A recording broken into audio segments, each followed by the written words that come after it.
Bħalissa qed issir ħidma bil-għan li tinġib Malta l-Aġenzija tal-Mediċina Ewropea.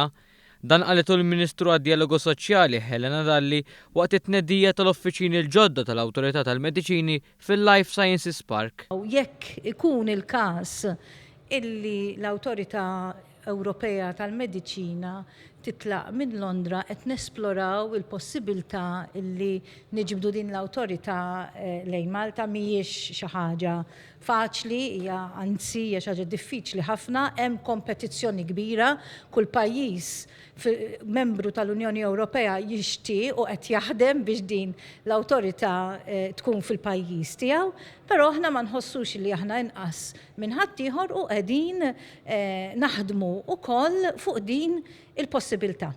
Il-Ministru Dalli sostniet li matul l-aħħar 3 snin l-awtorità għamlet trasformazzjoni kbira fix-xogħol siwi li qed tagħmel.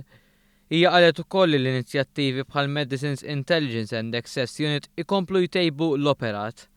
Helena Dalli fakkret kif din l-awtorità flimkien mal-Awtorità tal-Konsumatur u l-Kompetizzjoni rnexxiela tnaqqas il-prezz aktar minn 114 il-mediċina.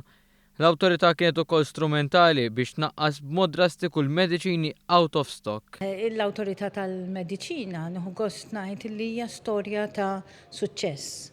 Kienet awtorità li qed tagħmel it-telf, illum tagħmel il-profit, awtorità fejn investejna ħafna f'riżorsi umani, fit-tagħlim u fit-taħriġ tal-nies li jaħdmu f'din l-awtorità, għandna nies li qegħdin ikomplu bl-istudji tagħhom, qegħdin jagħmlu l-PhD fil-waqt li jkomplu jaħdmu fl-awtorità.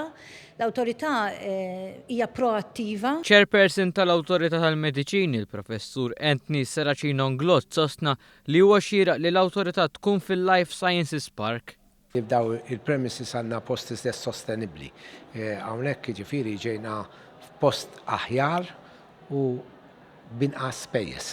Jiġifieri fi kliem ieħor ksibna iżjed binqas spejjeż u allura daw il-finanzi jistgħu li salvajna jistgħu jintużaw tajjeb ħafna pereżempju ngħidu aħna biex nagħmlu edukazzjoni tan-nies tagħna. Saracino-Nglot ukoll stqar li l-Kummissjoni Ewropea qed tirrikonoxxi x-xogħol li qed tagħmel l-awtorità